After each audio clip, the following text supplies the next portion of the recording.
What's going on, everyone? This is Nate the Great coming to you live from, well, not Texas anymore, over in Washington. Coming back from a 3-week break from doing these live shows. I'm here today with the Angry Degenerate Mike and Greg the Keg Galano. Greg, so Mike, since you're new to the network, why don't you take a little bit to explain, talk about yourself? Yeah, my name's my gimmick there is the Angry Degenerate. I host a podcast. It's the Angry Degenerate podcast. I'm about 12 episodes in. Um, but my real name is Michael. Michael, I live out here in the San Francisco Bay Area. Thus, I am supporting here the San Francisco 49ers. Um, but I've been a lifelong sports fan, a lifelong Bay Area sports fan. Been loving sports since I was a little child, and I'm glad to be here with everyone here, and glad to be with Greg and Nate. Thank you for having me on, and a pleasure to be here. And Greg, uh, so how are things have been going for you? Oh man, Nate, things been going crazy. I did 5 weeks of caregiving, and during that entire time, I kept getting letters from the state and the Department of Education and everything, wanting me to do fingerprints and do all this stuff. And I left caregiving, and now I'm teaching preschool. So I hopped in from one extreme to the next. So it's just been crazy. Things are going really well. My girlfriend and I are getting along great, and things are going great there. But it's been a whirlwind with work, man. Just switching over from caregiving on, last Thursday or 2 Thursdays ago, and then switching over to teaching preschool. So it's been a huge transition. So it's nice to talk to some adults. No, I feel you, Greg. In this work from home life that I'm in now, I'm taking care of my 3-year-old son for the past now year and a half. So it's always good to speak to adults, not the Yeah. 3-year-old. Yeah. Anyway, so let's get into the topics. I know, kind of a little bit beating on the dead horse here, because their past couple of shows did talk a little bit about it, but NFL preseason week 2, week 1, depending on how you look at it, happened. And, we're not going to be talking about all the games because that's a lot to go through, but we are going to be talking about more of the bigger ones. I think the first one that kind of is getting on a couple people's attention, maybe a backup quarterback battle, is Pittsburgh Steelers when they played against the Philadelphia Eagles. Dwayne Haskins in the past couple of games has looked way better than Mason Rudolph, and I like the Haskins move more and more since he really signed with Pittsburgh. The Angry Degenerate, Mike. Why don't you take the first? What are your thoughts on this game? More towards quarterback situation or anything else that you wanted to talk about? Well, regarding the Pittsburgh Steelers, I mean, they've had Ben Roethlisberger now for, God, I think since 2005, 2006. He's on the tail end of his career, probably the last year of his career, I especially think after he so. came. Yeah, exactly. Especially after he came off with Tommy John 2 years Yeah. ago, and that entire thing. But I just have a sense that those two guys that we're talking about, the Haskins of the world and the Rudolphs of the world, I don't think those two guys are the quarterbacks of the future. They were the Pittsburgh Steelers. Now, I do see an improvement in Dwayne Haskins, but that's probably because he's not in a dysfunctional organization like the Washington Redskins. And Mm-hmm. plus, I mean, he's a first round pick. There is credence to the fact that he's a first round pick and still out there, performing. But other than that, I mean, I don't think the Pittsburgh Steelers have their answer at quarterback past Ben. I do think at the moment, though, let's say something does happen to Ben this year, they do have a decent two decent backup quarterbacks that they can rely on at least for a couple games. Now, if you're going to go and rely on them for more than a couple, 2, 3, 4, 5 games, then they might be a little bit screwed, especially in that division. Greg, now anything else that you wanted to talk about for that game that we didn't actually go over?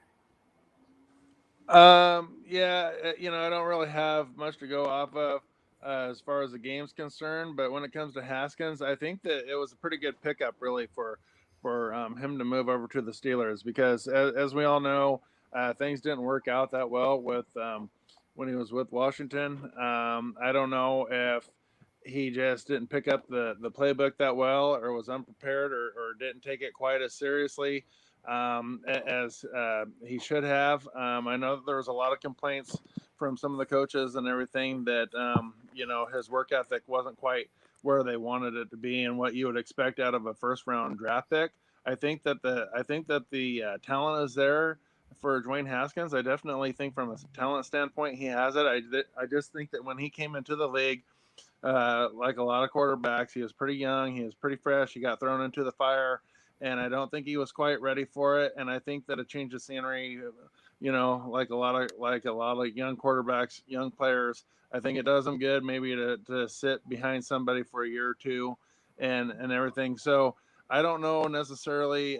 Freddie mentioned wanted to know if this was Big Ben's last year. I don't know quite for sure if it is. I think that it might be, just because it doesn't seem like Big Ben is really that motivated to get in top physical condition. He looks like he's packing a little bit extra right now, but I don't know if this is going to be it for him or not. But I think that for Haskins, I think that this is great for him to sit behind Big Ben for another season or so and just kind of learn the game. I think that he has two tough-nosed coaches that he's had. He's had Ron Rivera and he's got Mike Tomlin. So I think between those two guys, they can whip him into shape and get the talent that, because I definitely thought that he was a first rounder, or an early second rounder when he got drafted. I just think that and they're starting to kind of clean up a lot of those issues and everything, but I think that it was a great move. So I think that Pittsburgh is in good hands from a backup standpoint if Big Ben gets hurt or if he decides to call it after the season. I can totally see Big Ben maybe not retire. I think he's going to retire as a player, as a quarterback, as a player, but I see him taking up like a coaching role in the NFL. So I think his years as a player are done after this year, but as being an NFL general, I think they're not. I think we're going to see him again. You don't think he's going to fade out like Phillip Rivers and go coach high school or something, or take a little time off? Yeah, maybe take some time off, but I don't think this will be like. I don't think he's going to retire from NFL generally. I think he might take a couple of years or maybe go immediately right into it.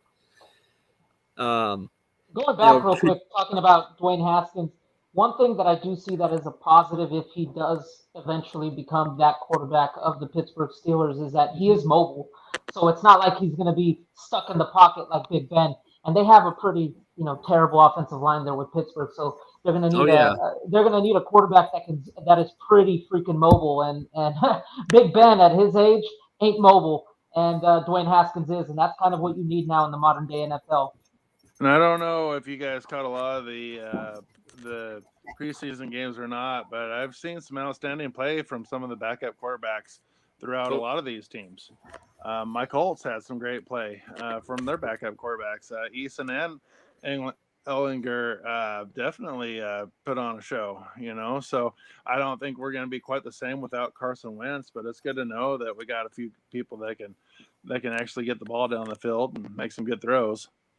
Now, speaking of that, let's go into the next game that was addressed that we wanted to address, and I'm going full homer on this, but kind of. Denver Broncos and the Minnesota Vikings. Drew Lock was had a great game. But, so did Teddy Bridgewater. I think that Teddy Bridgewater, I kind of expected that because Teddy Bridgewater's a veteran and he's going up against backos. So that's to be expected. Now, going up against starters is a little harder. I do kind of want Drew Lock as a starting quarterback throughout this season because he's young. He's young. He needs to kind of get his experience. But in preseason, I would like to see Teddy Bridgewater start at least one game. Go with Greg on this since I went with Mike last time. Yeah, I think it'd be kind of nice to see Teddy Bridgewater come in. I don't really think that they're going to do the whole, let's play both quarterbacks each game or switch off every few games or something. I think that if one of them comes out, if Locke comes out and has the hot hand, they're gonna stick with him, regardless of whatever Teddy Bridgewater's contract is. I think that Elway's got a lot to say about Drew Lock. I think that he likes him. I think that he's just a little rough around the edges. Another player that I think is going to be outstanding, not a quarterback, but is Patrick Surtain. I knew you were going to say that. The guy, when we were talking about this on draft day, remember, Nate, about how the Broncos didn't need that position covered, but that was a very, very great pick. I think that he's going to be a premier cornerback in the league for years. I just wanted to throw out some numbers here. Another guy that I think had an impressive game was KJ Hamler, especially in the first drive. You look at Drew Lock. He went 5 through 7, and 151 yards and 2 touchdowns. But one of those touchdowns was to KJ Hamler, and he had an over 100-yard game with only 3 minutes into it. Now, yeah, they've got some speedsters definitely in their receiving core. They definitely have some speedsters, and I think that Drew Lock has a decent arm. I think that he's plenty athletic to fill the position. I think that when you look at teams like the Broncos and the Washington football team, I think that you're looking at two teams right there that have premier defenses, and the only thing that they really lack is elite or decent or above decent level quarterback play. That's the only thing really holding those two teams back. They got everything else going for them from a position standpoint. Now, Mike, anything? You have any thoughts on anybody from the quarterback play? You ever really? When I look at the quarterback situation with the Denver Broncos, and I follow that division pretty carefully because I live out here in the San Francisco Bay Area, so of course I watch the Las Vegas Raiders pretty freaking frequently. I'm also a big I like to watch Justin Herbert, so I'm pretty tuned in with that division, and of course Kansas City. But my take on the quarterback situation with the Broncos is both look good in that initial preseason game. But if you're Vic Fangio and you're on the hot seat and you need to go with the quarterback that's going to give you the better chance to win. Vic Fangio and his staff, they drafted Drew Lock, I believe they did, and or at least John Elway did. When I rate Drew Lock versus Bridgewater, Bridgewater does absolutely nothing for me. He is the stereotypical great backup quarterback that you need to step in for 3-4 games, kind of like what he did with Drew Brees down there in New Orleans. But he's not a guy you need to be a starting quarterback. He's not going to win you games as a starting quarterback. We saw that last year with the Carolina Panthers. He had Joe Brady as OC, and they had pretty talented wide receivers with Curtis Samuel and DJ Moore and Robbie Anderson, and they still finished 4-12. Obviously, a lot of that probably was not Bridgewater's fault, but it's just a recurring pattern with him dating back to his Minnesota Viking days. I know obviously he led them to the playoff appearance with the Vikings, and his knee injury, but Bridgewater just does nothing for me. I think you got to go with the younger guy. I think you have to go with Drew Lock. I think he has more potential. Now, whether he's actually going to be good or not is a story for another day, but he just needs to be decent with that defense. He just needs to be decent. He doesn't need to be a guy that needs to go out there and light it up. Yeah, I really wish that they wouldn't have moved on from Philip Lindsay. I don't know how you feel, Nate, but that guy was I kind kind of of disagree with that, actually. I mean, I've been a huge fan of Philip Lindsay. He's a good guy. He had a great year with us his first season. However, that was his first season. He declined as years went on. And based off of the Pat Shurmur offense that he likes to go through, he does this 3 wide receiver, 1 tight end, one running back. So because we got Melvin Gordon last year, I completely agree. I mean, I completely disagree. I can understand why Philip went and Well, I'm talking more from like just what he brought to the locker room. I mean, he was a hard-nosed player. He brought a lot of leadership. He had a lot of heart. He was a local guy. He was from the state of Colorado. So Colorado Springs, I think. It's from Aurora. Yeah. Okay. Yeah. So. But you know what? He actually has a chance to start with that terrible Houston Texans team. Yeah, who doesn't? Exactly. So going on to another team that has a quarterback competition, even though I feel like I know who's going to win that. Let's talk about the New Orleans Saints. Drew Brees retired, so it's either down to Taysom Hill or Jameis Winston, and he had this eye latex surgery. I'm not a big Saints fan, but if I was, I would say hopefully that would work out for him. I kind of feel like that Jameis Winston is going to be the guy to start for New Orleans and just have Taysom Hill do like this pocket knife, where he's running back one play, tight end another, kind of what he did with Drew Brees. Now, Mike, since you went you went second last time, why don't you go ahead and give your thoughts about they lost to New Orleans, so any tip, anything that you thought that was a good part, anything that you thought was good for the any thoughts on the game? I just think the New Orleans Saints is a complete mess at the moment. I mean, to say the least. You see what's happening at the quarterback position. Is it going to be Jameis? Is it going to be Taysom? For my opinion, if my opinion counts for anything, I'd say go with Jameis and kind of still use Taysom Hill in kind of the utility role. See what Jameis has. I mean, it's not like he has no talent. The guy threw 30 touchdown passes just a few years ago, and 5,000 yards. But it's just he also throws it at just as many times to the other team.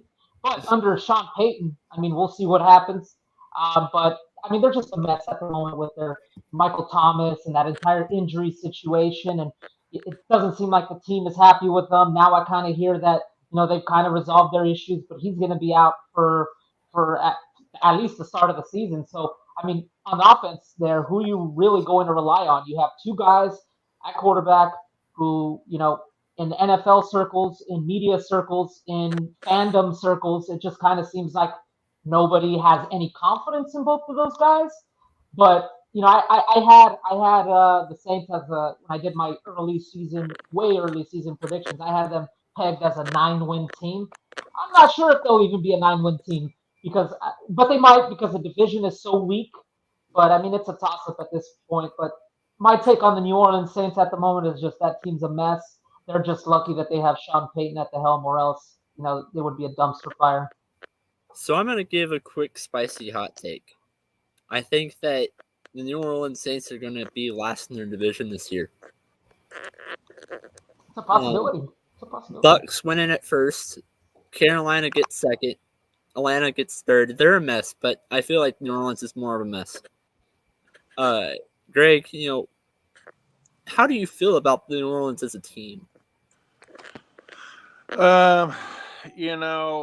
Before Breeze retired and at the end of the season, after they lost in the playoffs this last season, I still thought that, if Breeze came back, that they were going to be able to maybe squeak out 10 or 11 wins, this next season out of 17 games, the new 17-game format. I'm right with you, Nate. I don't really see a promising future right now with the Saints because Breeze retired. They've made some decent draft picks, but they've kind of missed on some too. Their defense is getting better, but I think that they've got a long ways to go. I think that when you're talking about Taysom Hill, you're talking about a guy that's mainly in the league because he does a lot of different things pretty good.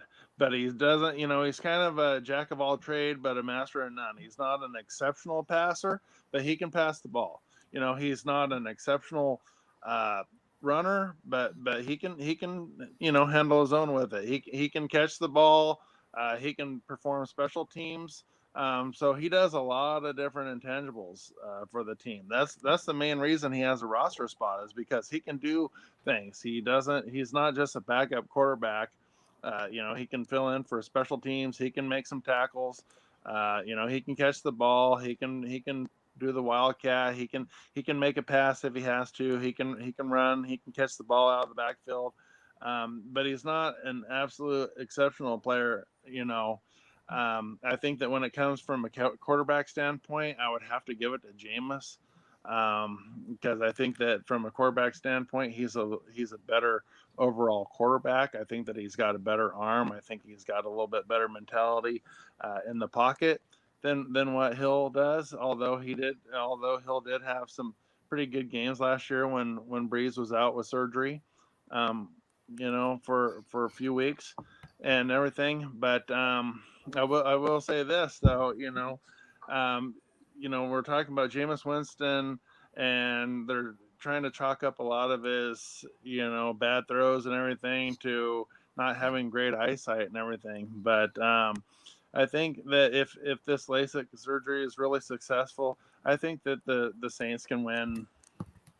I think they'll be at least win 8 games this year. I think they'll almost, I think they might make it to 500 football. See, my problem with the New Orleans Saints as an analyst perspective is that the New Orleans Saints have lost a lot of depth throughout this offseason. They have a couple of their starters here and there that are really, solid players like Alvin Kamara, especially out from the backfield. But they've lost a lot on defense as well. Yeah, they lost a lot of defense, lost a lot of depth. So if injuries is a big concern, then that's not going to do well for this New Orleans Their team. best draft pick that they've had in the last 2 seasons is the guy that they have snapping the ball to whoever the quarterback is going to be. That's pretty much, I think, the most outstanding player that they've got. I mean, he's a really good player, but I mean, they haven't went out and got a new quarterback. They haven't got, a top level receiver. They haven't got a top linebacker really in the draft. So, they've got a lot of work to do. They're getting decent picks, but I think that the last couple of drafts, I don't think that they've even hit, in my opinion, B grade. I think that they've been in the C+ grade for draft picks. I know in their camp they've been really hyping up their tight end. What is his name? Adam Troutman. So we'll see what he does. I know he's been a couple on the radar of a couple of my fantasy football drafts, but we shall see. Yeah, I don't know if they're going to be, worse than the Panthers, but I definitely can see the Falcons, edging them out, and for sure the Buccaneers. So, yeah. The Falcons, that was just they should have won about 4 more games last year too. I mean, they had so many fourth quarter leads and they just blew it. So it would have been nice to see Kyle Pitts with Julio Jones, but I think that would have opened up a lot of things for Matt Ryan this season.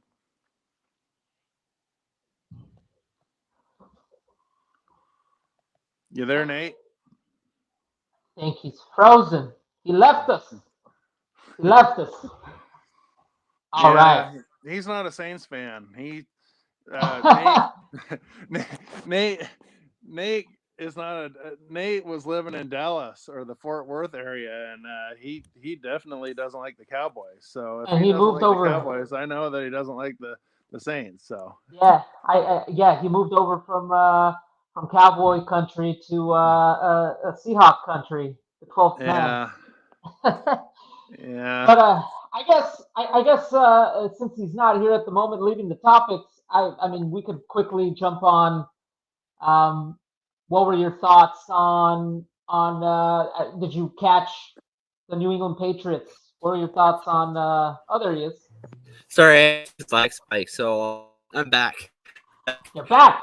Fantastic. So you I kind of heard what you said about the Patriots when you're talking about the game of the Washington football that was played last week. Yeah, I just briefly brought up the New England Patriots game. Mac Jones. If you believe in Mac Jones, if you're a Mac Jones supporter, he did well this past week. For whatever, if you want to believe in this preseason hype, or he played well in preseason, or whatever, if you want to believe into all this hype that happens in preseason, but to the visual eye, playing against second, third string, maybe fourth string guys, he looked very good. My problem with Mac Jones is the problem that I have with a lot of quarterbacks in the league that aren't mobile is, once the pocket breaks down, is he going to be able to be able to create plays like a mobile quarterback? And that's always been my problem with Mac Jones, even dating back to his Alabama days. Now, that's just my take on him.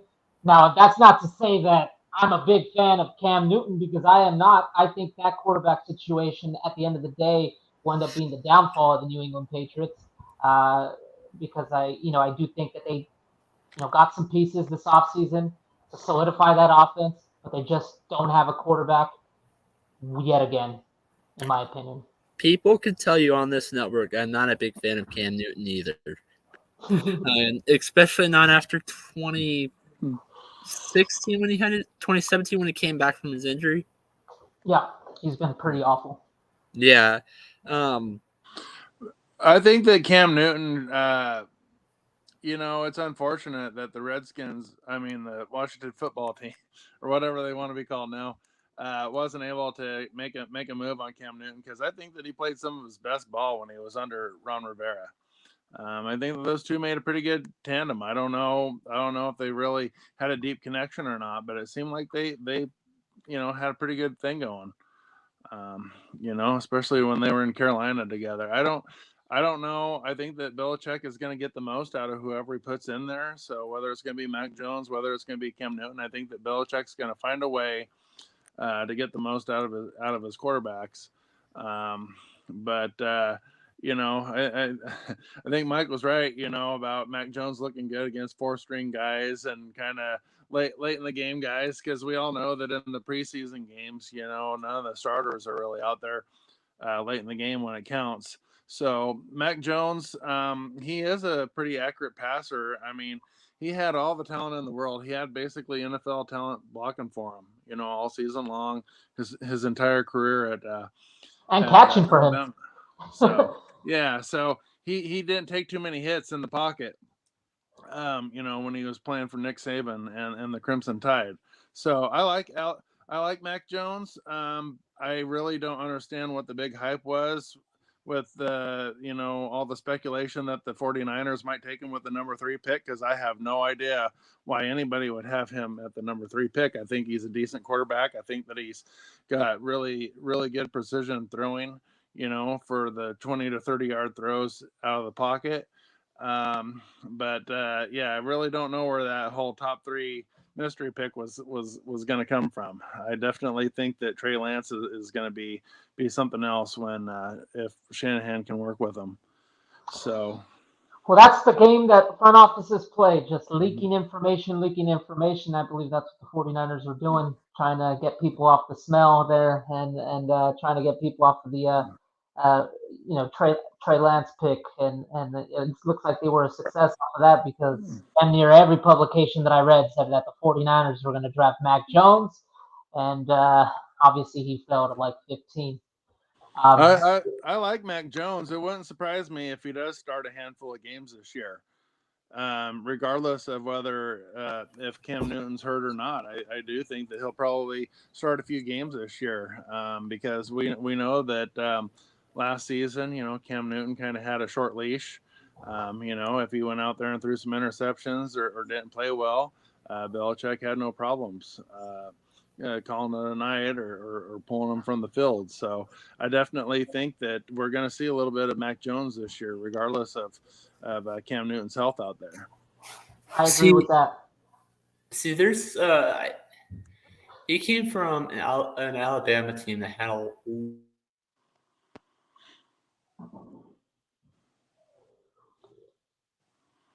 Nate the Great, things are going bad with your internet connection yet again, buddy. Yeah. I mean, now that we were on the topic of Trey Lance a little bit ago, I was at the 49ers preseason game, and anybody that knows me knows I hate preseason with every vein of my being. But you know, and I've been to a couple training camps as well. And Trey Lance has looked good. He's looked good. Now, do I know what I can make up? What can I make of this? I mean, he's playing against third, fourth string guys. He's throwing passes in training camp against fifth, sixth string quarterbacks. At the preseason game, he was also he was playing behind an offensive line that was missing 4 offensive linemen, which is why he got sacked 4 times. But you know what? He showed the ability that Kyle Shanahan wants, and it's a guy that's able to extend plays. It's a guy that's able to roll out in the pocket, and it's a guy that's able to make that throw to Trent Sherfield that had the 80-yard touchdown. Now, the throw wasn't pretty, but he was able to get it there, which is something that Jimmy G is not able to do. He's just not a very mobile quarterback. And those, designed rollout plays, you're not going to see those for Jimmy. You're going to see quick passes out of his hand quickly. With Trey Lance, I've been very impressed by him, but once again, I don't know what to make of it. It's preseason, it's training camp. Yeah, it's still pretty early. It's a crapshoot. I mean, he wasn't very accurate at the preseason game, but he also was playing behind a backup offensive lineman. He wasn't playing behind Trent Williams. He wasn't playing behind Alex Mack. He wasn't playing behind McGlinchey. He was playing behind guys that are fighting for their job, like Sean Coleman. I mean, it's just the nature of the beast right now at training camp, trying to make up something about this. But from what we've seen, he looks good. What can we make about it when the lights actually come on and it's week 1 or whenever he's going to start, which I don't believe he's going to start week 1, by the way. All that hype, that's another media hype that's going on right now. I do think at some point in time he probably will start, either due to Jimmy's short leash ineffectiveness or perhaps injury. We know Jimmy's always very prone to injury, but we also know that when Jimmy's on the field, he also performs. They win. What's your take on the Trey Lance, San Francisco 49ers, Jimmy Garoppolo fake quarterback controversy that's going on out there? Well, I don't really think at this point there's really much controversy. I think that Trey Lance is in the perfect position because Jimmy G is still a capable quarterback to an extent. He can make decent throws, short throws. Like you said, he's not a very active guy outside of the pocket. He doesn't have very elusive skills. He's not like a Russell Wilson that can scramble and make something happen. He's not that kind of quarterback. But I think that things are going to work out well for Trey Lance because he's not going to have to just, jump right into the fire right away like a lot of these quarterbacks. You see Trevor Lawrence, he's probably going to be a day 1 starter, whether he wants to be or not, because he doesn't really have anybody to learn from. He's already above Gardner Minshew and whoever else they have back there. So he's probably going to be a day one starter. But with Trey Lance, I definitely think that he's going to start at some point this season. But it's going to be good that he's going to be able to handle the clipboard and take some notes and learn a little bit more about the system and everything before he gets thrown out there. And I think that's going to help him a lot. And I think that it's going to help the 49ers, because I think that Jimmy G is going to be able to squeak out some wins and everything. The 49ers are basically built to win. They've got tons of talent on both sides of the ball. All they need is a capable quarterback. They have an outstanding defense. They got some offensive tools. They have a great special teams game. They got a great kicker. So everything's in place for San Francisco to make a run and win now. So I think that it's a win-win for Trey Lance. I don't think that he's going to start right away, but if Jimmy G gets hurt, or if he's not performing well, then he'll be ready. But I think that it's going to serve him well to be able to sit for maybe a month or so before they really get him out there to see what's going on. And the one thing about the 49ers these last couple of seasons, minus the Super Bowl year, has been injuries, and injuries at the quarterback position in particular, which is why they went out and did get Trey Lance. But, if worse comes to worse, you have a very capable backup in either Jimmy Garoppolo and Trey Lance. And I'd be willing to bet that either one of those quarterbacks, if Jimmy Garoppolo eventually becomes the backup quarterback, let's say sometime in the season, he's probably the most expensive backup in the NFL, but he's probably the best backup in the NFL. And that's a good position to be in a team that needs to win now, or is in the position to win now. I see a question here that says, what do y'all think the 49ers record will be? I think they play in by far, I don't know by far, but at least by far the toughest division in the NFC. You could see any of those three teams, I'd say, in the 49ers, Seahawks, or Rams taking the division. You can also see any of those three teams also making it to the postseason, because I think the NFC East is just going to be a shit show once again. But when I did my early season predictions, I had the 49ers at somewhere between 11 wins, and I had the Rams around there as well. So I think it's going to be kind of a battle between those two teams for the first place. But Seattle keeps surprising us year after year. So we'll see what happens there. Yeah, I think you're right. I think that if I was to kind of make an early prediction on the wins, I think that the 49ers are probably going to have about 11 wins. That's mainly because I've looked at some of the schedules this year, and with a 17-game schedule, I don't really see a whole lot of teams getting past 12 wins this season. I only have maybe 2 or 3 teams that are gonna get 12. I don't even have anybody winning 13. So I think it's gonna be pretty competitive. I don't think anybody's gonna go 16-1 or 15-2 or anything like that. I think it's gonna be pretty competitive. So I think that about 12 wins is going to be about the tops, throughout the league. I think there might be a 13 in there or something if the Chiefs can get their line. Tampa Bay, maybe. Yeah. Tampa Bay, but they may end up having the Super Bowl hangover. We don't know, but it's going to be kind of scary that they've got all 22 of their starters on offense and defense re-signed. So, that's that's going to be tough. Absolutely. I know that Greg. I know that Nate was supposed to lead here the conversation about the upcoming games that we were going to be talking about, but I think we can possibly move on now to talking about. Oh, Nate, you're back. Yeah, I'm back. Okay. All right, Nate, what's going on, bud? Trying to figure out the connection. Seattle's football field is named after an internet company, and you can't get internet going on over there? That is a tough gig. So we just got done talking about the NFC West, and we kind of we got Edgardo here in the audience asking, the division order of the NFC West. I am wearing 49ers colors, so it might be a little bit of a homer take here, but I have the 49ers at 11 wins. I have the Rams at 11 wins. I got Seattle at 10 wins. And then I have Arizona with 7 wins. I have them in the rear there. I don't know what your guys' take on the NFC West is. Another bold take. I have Seattle last in the division, making playoffs. So you have all 4 teams making the playoffs? Is that what you said? Because if Seattle's in last place, then you got them making the playoffs. That means all teams are going to make the playoffs, and there you go. You are frozen yet again, my friend. Greg, what's your thoughts on the title race or the divisional race there? You know what? I got the Rams. It's going to be a battle between the Rams and the 49ers for me at the top. I think that both of them are going to be around the 11-win mark.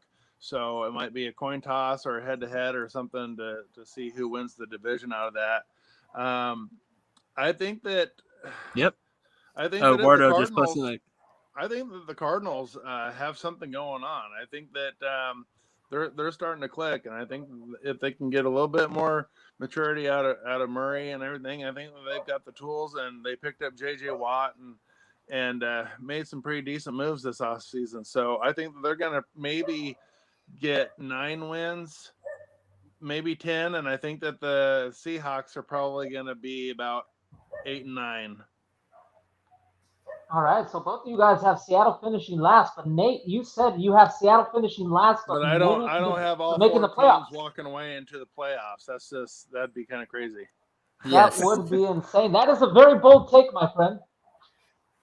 Yeah, I have Seattle as the 7th seed in the playoffs. I have as number 6 seed, I have your 49ers. And then as the number 5th seed, I have the Arizona Cardinals. Then I have Rams winning the division and the Super Bowl. Well, okay. I mean, the Rams certainly can do it. They have a team built now to win, especially with Matthew Stafford in there. You see what Sean McVay has done with Jared Goff, of all people, at quarterback, making the playoffs year after year after year, including the Super Bowl. So why not with a better quarterback and a good defense? Yeah. I feel like Matthew Stafford, even though injury might be an issue this year because of his age, if he's completely healthy, I feel like he is a completely underrated quarterback and a way better quarterback than Jared Goff. Oh, yeah, without a doubt. Nate, what else did you have on your list of things to talk about? Did y'all talk about and it's not very, I don't have a lot to say on this, but did you guys talk about Giants Jets? We did not. Tee it off for us. Yeah, I'm a big BYU fan. So I really like Zach Wilson. You know what he did for us last year. My only concern is he's going into a New York Jets team that traded away Sam Darnold. I didn't like that move. You know, I like the move for Carolina. Don't get me wrong, I do. He's another one of the underrated quarterbacks that went on to a new team this year. But I don't like that he left the team for Zach Wilson's standpoint, because who do the Jets have as veteran leadership now? Well, the Jets and veteran leadership. Man, that's hard to even pick. I mean, it seems like they've kind of with the new coaching staff, they have really revitalized, or they've kind of had a roster turnover with Robert Saleh coming in and LaFleur as offensive coordinator. I mean, this is a team that is gonna be. I have the Jets pegged as like a 3-4 win team this year. I think they're going to be absolutely terrible, but I think they have improved. Don't get me wrong. Yes, they can possibly improve, but they might still have a terrible win total because we've been talking this whole show about quarterbacks that can't move outside the pocket and quarterbacks that can't make throws and throw on the run. Well, at least the Jets do have a quarterback that can do all that. I don't know if he makes the best decisions all the time, but I've seen Zach Wilson make some throws while scrambling, going to his right, going to his left. He can throw against his body, so he can do all that stuff. The question is he going to have quality receivers to try to make those throws to, and is he going to try to make those throws in situations where he would be better off to throw the ball away? I think that's what Nate's trying to get at is, a veteran quarterback might eat the football or throw the ball in the stands instead of trying to force the game a little bit. And some people are saying that Joe Flacco, but Joe Flacco went to the Eagles, so I mean you can't really say that for him either. Yeah, I mean, in terms of like veteran presence, I mean, they still have Jamison Crowder there. They still got what Denzel Mims, he's there. Yeah, true. Didn't they sign Corey Davis? Big signing in the offseason. Yeah, from the Titans. So I mean, they got some pieces there that Zach Wilson could work with. But I mean, they're pretty bare bones in terms of talent, in my opinion. And it's still the New York Jets. I do love Robert Saleh, though. He did a lot for the 49ers defense. But I still got them last in the division in the East by far, I believe. Even though I hate on Miami a lot because of Tua, maybe that's a conversation for another day. But I still have them pegged at 4th. Hey, I feel the same way about the New Orleans Saints. I don't really care too much about that team, even though they're not even in my conference. They got great fans. Yeah. So, going into, I think what was the last, we touched a lot about this before. We touched a little bit about this before I had one of my lag spikes. Going into, let's talk a little bit about the Chicago Bears with Justin Fields. I feel like same with Mac Jones. He's coming in from Ohio State. Mac Jones coming in from Alabama, who they both are really good college recruiting schools, but the talent level just doesn't transition into the NFL. Now, I feel like I heard from some Chicago Bears fans that Justin Fields is going to break the curse. Now, I wouldn't trust any Chicago Bears fans to evaluate any quarterback. They haven't had a quarterback since the 1950s. So anybody that you're talking about in Chicago that knows about quarterbacks is probably at least 70 years old. I will say this though. If the Packers had let go of Aaron Rodgers, then they would be the team I think will take the division. But I don't see that happening now. I think that it was an excellent move for Pace to go out and get Justin Fields. And when he slipped that far in the draft, it was kind of a no-brainer to go out and try to pull something off. And he didn't really have to give up, the farm to get him. I think that it was a great pickup. I think that Fields is going to fit in nicely. I think that he's going to be a great addition to the team. I've seen him work out. I mean, he's got a big arm. He can make some really awesome passes.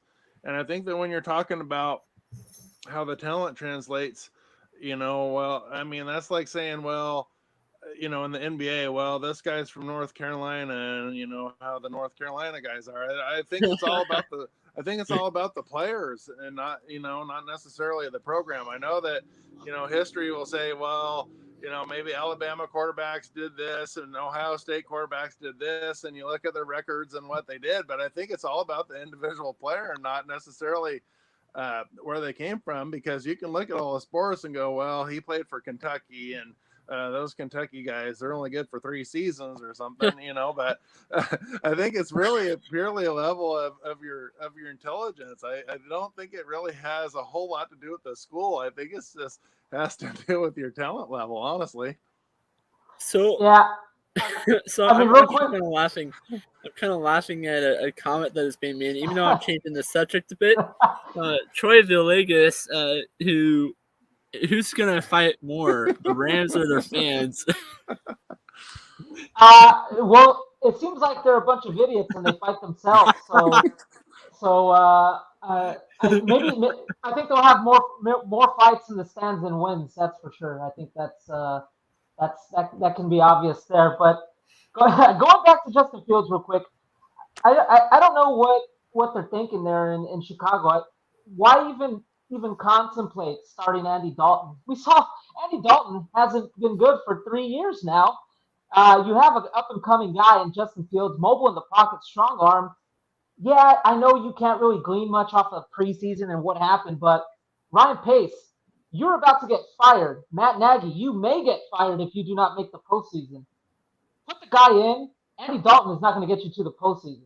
Andy Dalton has been declining for well over 3 years. And if you're in decline in the NFL and you're not improving, you're a waste. And Justin Fields at this point in time is in my opinion the best quarterback in that quarterback room in Chicago, and they have some talent to play with there. I mean, let's not forget they have Allen Robinson, they have a Komet, they have David Montgomery, they got some pieces there to work with, and you know just put Justin Fields out there.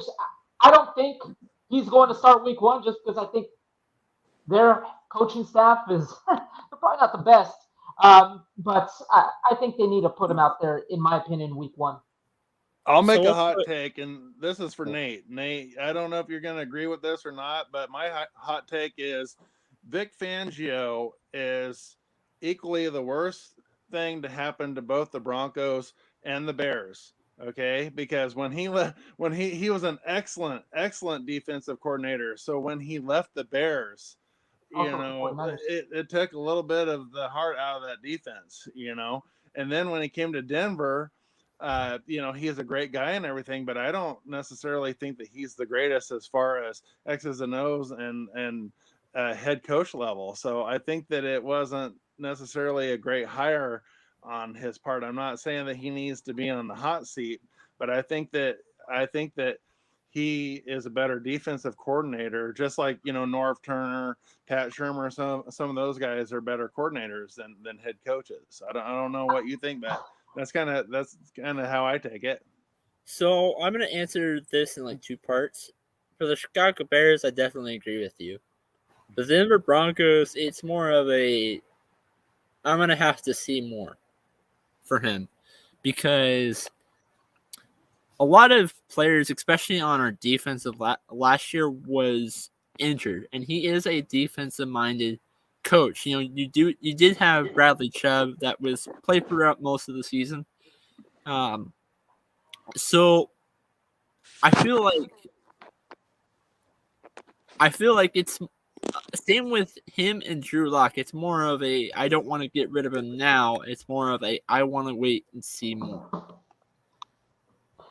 I mean, real quick, how is it possible that Khalil Mack trade? How is it possible that the Bears and the Raiders both lost that trade? Because the Raiders have done nothing with those picks, and the Bears have done nothing with Khalil Mack. Yeah, they basically have wasted Mack's talent. They have wasted his talent, and the Raiders have done absolutely nothing with those picks, just like they have for the past 20-plus years. Yeah. God. Yeah, I'm looking at those picks, and I'll take Khalil Mack over all 15 of those picks any day of the week. So let's go into the comments. Real quick. Do you think the Raiders' defense will improve this year? I'm just going to say no. But what are your thoughts on that? Do I think the Raiders' defense will improve this year? I mean, they couldn't get much worse. I mean, they have Gus Bradley there. He's a DC who has pedigree. I mean, he was there in Seattle. He led some of those interesting. I mean, actually, I'm not even gonna touch on his Jacksonville Jaguar days because they were putrid. I think he had 14 wins in 4 seasons. That's how good Gus Bradley was in Jacksonville. But I think he was good with the Chargers. I think he's way better than Paul Guenther. What Gruden had there in Paul Guenther, I think it'll be an improvement. Now is it going to be an improvement enough to win a couple more games? I do not know. I don't think they have the talent there in Las Vegas. I think from a pure personnel standpoint, I don't think they have the talent there. And that's coupled because they've just been making terrible draft picks over the course of this Gruden tenure. I'm going to have to disagree about one thing, though. You said that you like him better with the Chargers than you did with Jacksonville? Well, I mean, in Jacksonville, as a head coach, they won 14 games over the course of 4 seasons. True. That's terrible. I think he has one of the worst winning percentages in modern day football history in terms of head coaches. Of course, he went to the Chargers right after. They dealt with some injury problems, but the problem with the Chargers was not their defense; it was bad in-game management by Anthony Lynn. So, I mean, that's just my opinion. I think they definitely did improve on the defensive coordinator on the coaching side of the ball. I think they are way better equipped, but I just don't think they have the talent. We'll see if Gus Bradley can elevate the talent. And then to answer the second question, he's a great quarterback. I want to put him top 5 though. Top 10, yeah, yes, definitely. Top 5, I wouldn't say no. I wouldn't say that now. I think what's interesting with all these quarterbacks, especially a guy like Justin Herbert, is that he didn't play in front of a crowd last season, so he got to have his rookie season in front of dead air. He didn't have an opposing hostile crowd to deal with. So we'll see how he deals with that when that happens. So that's a crucial component. But just by looking at his play last year, I mean, Jesus Christ, that guy, he was fantastic. I mean, granted, he has Keenan Allen and he had Hunter Henry, but I don't know. I feel like a lot of people are slightly overrating the Chargers this year because of Justin Herbert, but we shall see. I mean, I think it'll be very crucial to see how he reacts when he's put in a situation in a hostile environment. So, Greg, we'll go with you on that. Thoughts on Justin Herbert? Do you put him as a top 5 quarterback? I have him just outside of the top 5. I think that he's going to be very close. I think that he had an outstanding rookie season. He didn't jump right into the fire. He was out a few games, but then he came in, and when he came in and filled in, they couldn't keep him off the field. So he came in, took over the spot, and he lit it up. So I think that he's going to be probably in the top 7 or 8 in the league. You say he was out a few games. He was actually more like out the first game. That was it, because what was going on with Tyrod Taylor. But that's another conversation for another time. Actually, I think we talked about it in a past video as well. So, moving on, going away from the NFL, let's talk a little bit about baseball. But going into the San Francisco Giants, do you think that they still are going to finish off first in their division, despite having a couple of opponents who are really talented? I mean, as well, the Dodgers, obviously, and the San Diego Padres. Well, I mean, the Giants right now, as it stands right now, they're up 4-3 against the Mets. They have 76 wins. They have the best record in baseball. They're 4 games ahead of the Dodgers at 76 and 42. They're a team that's stocked with depth. They rely on all players, not just one player. Every day, a different hero, a different player contributes.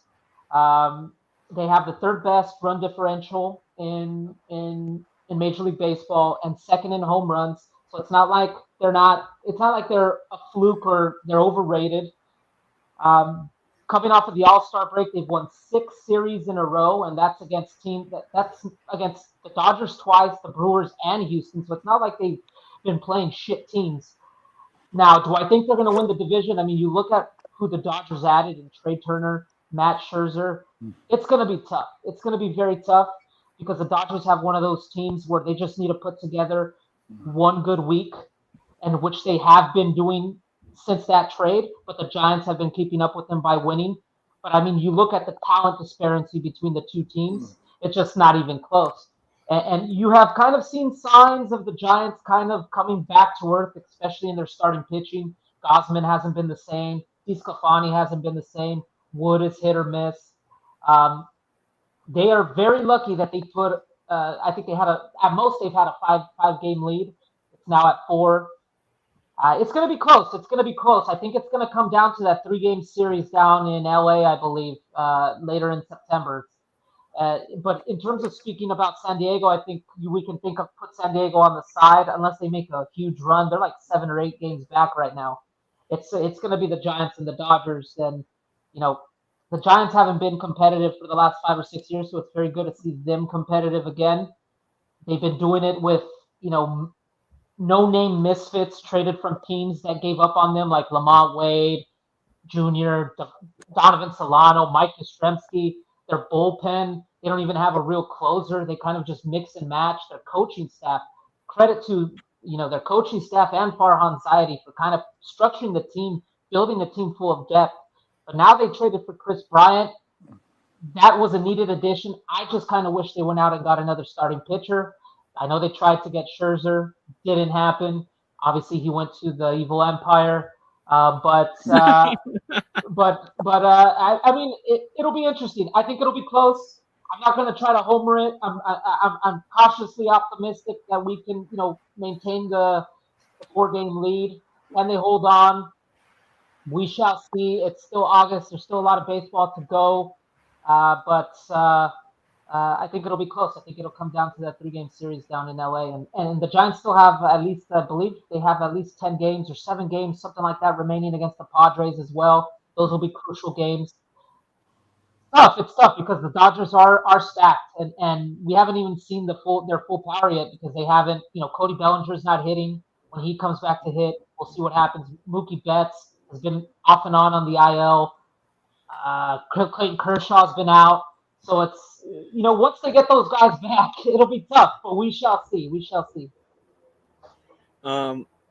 Now, we'll go with Greg, and I guess we're going to have to, close this out because we did pass the hour mark. Greg, what are your thoughts on the Giants? Do you think that they're going to win without, especially after, quote unquote, the Angry Degeneration said evil empire, making those moves with the MLB trade deadline? Do you think that the Giants still have the best chance at winning? It's going to be tough because they got 19 game.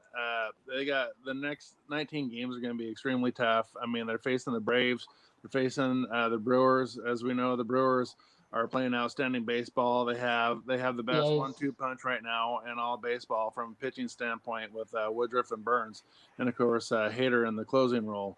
So and the Brewers are hitting the ball well too, and the Braves are coming on. I wish that Ray was here because we could talk about the Braves a little bit for him. I know that he's a big Braves homer over there. So they're coming on strong. Their pitching is finally looking like a top 5 pitching. They're projected to be a top 5 pitching staff this year, and they hadn't performed that well very early on, and it carried all the way midway through the season. And now the Braves are coming on. So. And Mike said it best, they got several games coming up against the Padres, who are still smashing the ball. I mean, I don't think the Padres are going to catch them. I think they're too far gone. But the big test is going to be the Dodgers, because the Dodgers went out and got some huge names at the trade deadline. It was kind of the haves and have-nots, during the trade deadline. The Yankees went and pretty much picked up every big bat that they could find. And then the Dodgers went out and got the pitching and a couple decent bats and everything. So the Giants didn't make a ton of splashes, as much as some of the others during the trade deadline. But I sure hope that the Giants can hold on. I'm not a huge Giants fan, but I'm getting tired of seeing all the big money teams, the Dodgers and Yankees and everybody getting all the players. It's kind of nice to see a scrappy team like the Giants play, because they got a bunch of guys that are kind of no names, just kind of like how the Oakland A's, the roster that they all started out as kind of no names until they built themselves up. Nobody had heard of Matt Olson 5 years ago or so, and so they got some players that definitely are going to be commanding some big paydays here in the near future. Anxiety learned from Billy Beane. He learned from the best. Oh yeah. Yeah, and so I think that it's gonna be. I think it's gonna be tough. I mean, I think right now they're still the best team in baseball, especially record wise. But I think that the Dodgers may have a chance to close the gap just because based on who they picked up and everything. And we haven't even heard or seen from Trevor Bauer. He's pretty much the new Joe Biden. I mean, he's pretty much locked in a basement somewhere. They won't let him talk to anybody, you know.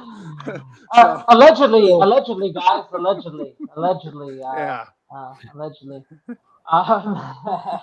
Yeah. Real quick before we move on to this question, I just wanted to point out that the Giants are playing with house money at this moment. I mean, you look at every analyst, every prediction that was out there. They had the Giants pegged for third place, finishing with 77 wins.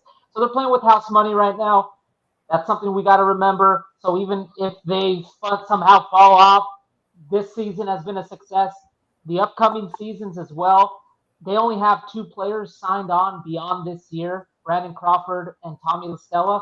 So they are shedding so much payroll at the moment. So they're going to be very competitive in the offseason and in those in that free agent market.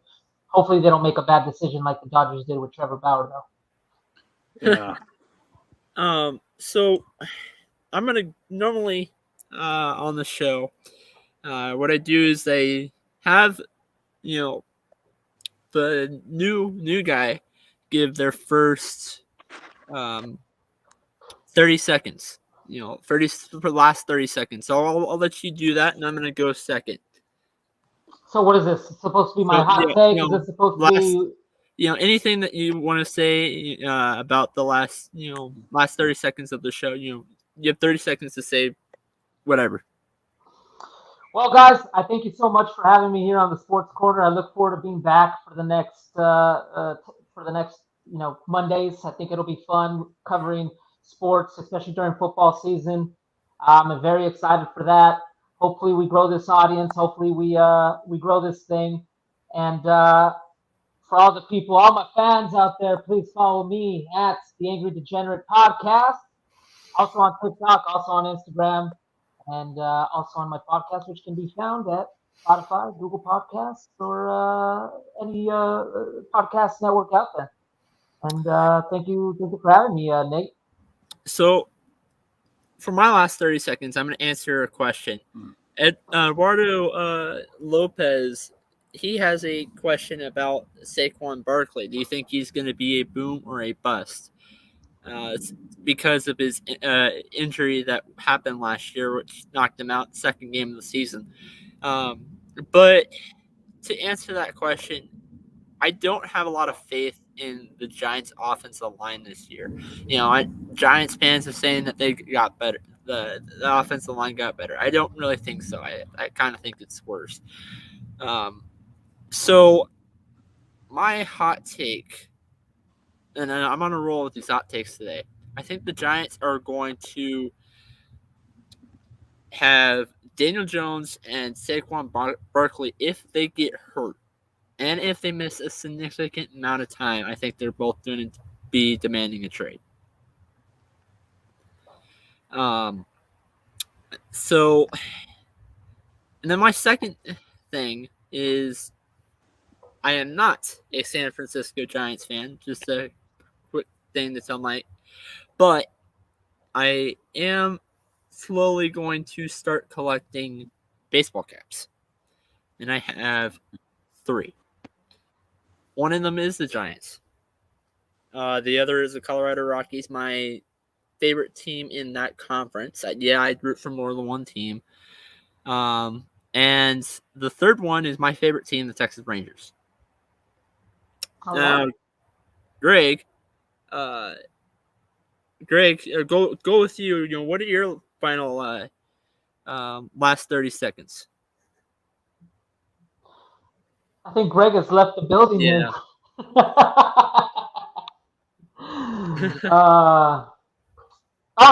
Greg is back. Oh no, Greg is gone. All right, so this has been Nate, Greg, and Angry Degenerate signing out. See you guys next week. Deuces, guys. See you guys next week. All right, as soon as I can figure this